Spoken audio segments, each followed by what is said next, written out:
Qadry, do you believe the Ravens are still feeling the sting of what happened here a couple of years ago when Peyton threw for 7 touchdowns in the opener, or do they view Peyton, as we do, as a different quarterback these days?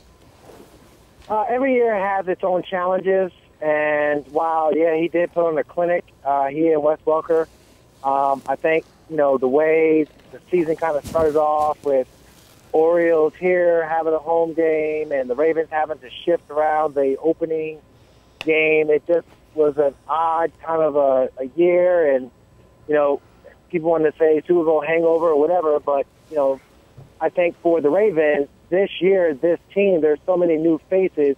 They don't necessarily look back on that. And I think for the defense, they do recognize that as much as you want to say, well, Peyton Manning, is a different quarterback from then to now, there are a lot of similarities in that he's a winner. And in the beginning of the year, with a fresh arm, fresh leg, he is definitely a guy that you're going to have to be very much on your A game, or he's going to slice and dice you yet again. Qadry, I would agree with you. I think if they were going to look back on the game, they'd look back on the playoff game that they won here, and that would be their emphasis on coming back in here. That I have heard Coach Harbaugh talk this week about how that they look back on that they're not paying any attention to what happened here before. They're looking obviously ahead, as you should be. But is this team better? You just talked about the changes, and I've looked at it extensively this week. Is this, in your opinion, a better team than it was last year, or is it not quite as good? I thought last year's team, they started off strong. The secondary, though, is where I was concerned because of some injuries. And so that's where, this year's team, I thought, they have a little bit better depth.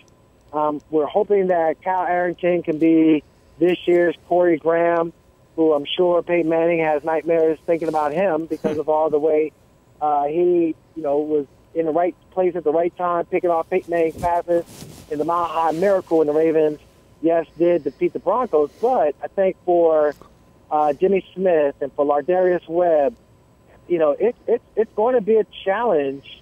And I think, it's one of those things where you lose guys. Haloti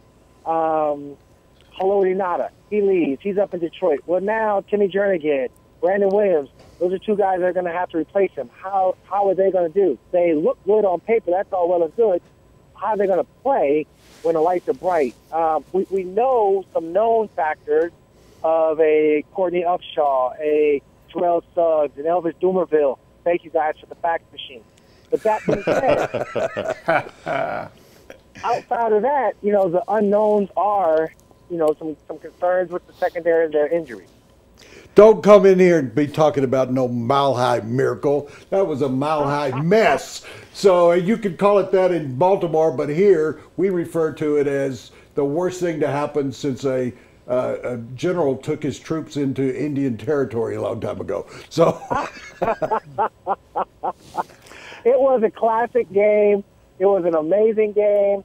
But it was one of those games where, again, you have to be so disciplined and just know that, you got to, the cliche of you got to do your job. Well, the job was done by the Ravens, and they were able to finish the deal. I just thought it was an amazing game. That was one of the few times I'm in the broadcast booth, and, every stadium has its kind of own personality. Well, I thought the Broncos fans are one of the most educated fan bases in all of football, and whatever the reason, we're doing our broadcast, and when a great play would happen, you could hear, I guess, us in the broadcast booth, speaking about it, and so fans started heckling us when the Broncos got up, and I'm looking, all of a sudden, I kind of get caught up in the madness, and I'm giving it back a little bit, which I normally don't do, and sure enough, as I guess Joe was about to be sacked. He steps up in the pocket, throws it out to